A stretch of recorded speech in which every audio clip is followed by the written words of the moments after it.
segment of the Sit Down with Malik Wright presented by First Star Logistics.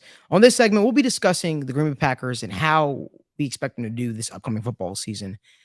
I don't really have too high expectations for the Green Bay Packers, and that's not because Jordan Love is a starting quarterback. It's all because of their head coach, Matt LaFleur. I think Matt LaFleur was a merchant of Aaron Rodgers. I think he benefited a lot from having a future first ballot Hall of Famer as his quarterback, and I think he masked a lot of his deficiencies.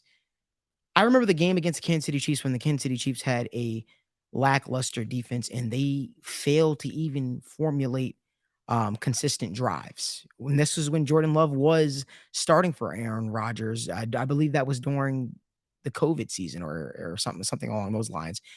And I just remember how I came away from that game realizing Matt LaFleur wasn't the mastermind that we all perceived him to be as an offensive play caller or as a head coach. His team looked ill-prepared. I believe they put up a total of 6 points that game. For me, I think we're going to see a lot of struggles from him as a head coach, which trickles all the way down to Jordan Love. I think Jordan Love, this is going to be his first year as the Packers full-time starters, and I'm hoping that I'm going to be surprised. I'm hoping that I'll see something that is going to take me back, essentially. But I don't know, man. I'm just hard-pressed to see the Green Bay Packers rise up. And you know what sucks about that? I think that the division is ripe for the taking. Now, I personally have the Minnesota Vikings taking the division this year, and I think everybody's favorite darling is the Chicago Bears. I don't see that.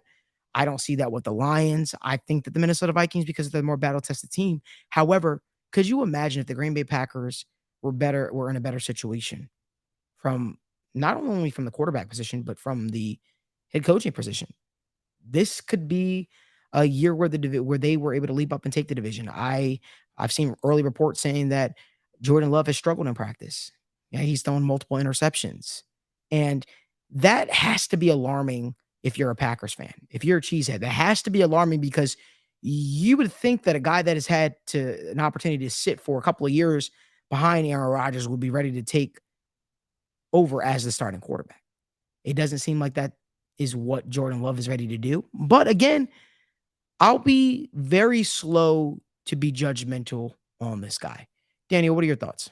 When I look at their team, first off, I think, like you said, the biggest thing that we need to make very, very apparent is it is right there for them to take. The Packers, like, they've got everything ahead of them. And when I look at their actual depth chart, like, they've got talent, right? You got guys like Jair Alexander. You got a guy like Kenny Clark, Preston Smith, Rashawn Gary, Darnell Savage. You've got guys there, but my biggest issue, especially on defense, it's first off a lack of depth. I'm looking at the defensive line. There's almost no depth. I mean, you got Luke Van Ness and Eric Stokes. Those are the two guys on their entire defense. I can say those are great depth pieces. And then even on offense, I've gotten some arguments with some Packers fans saying, "Oh, well, their weapons are elite." What are you talking about elite? You got Christian Watson, Romeo Doubs. Those two guys are young, talented receivers, but you're expecting Jordan Love to be the guy that's going to uplift the talent. And then you got Jaden Reed, Luke Musgrave. To me, it looks like a bunch of young weapons, unproven weapons. And how are they going to, be uplifted when a guy like Jordan Love's thrown two career passing touchdowns? So I look at this team, it's going to be a lot of growing pains. We're not confident in the head coach.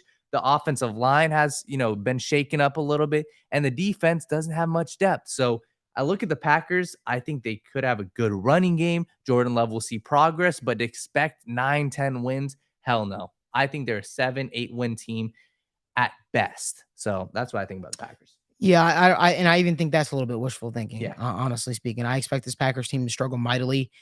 They still got Aaron Jones in the fold. They still got Kenny Clark. They still got Jair Alexander, Darnell Savage. So they have key pieces on their team. They can call some upsets. But for me, I just think that the deficiencies of their head coach, of their quarterback, is going to hold this team back. But if you like more video content like this, do us a huge favor. Give this video a like, subscribe to our YouTube channel, and turn on post notifications so you don't miss when we go live from the First Star Logistics studio.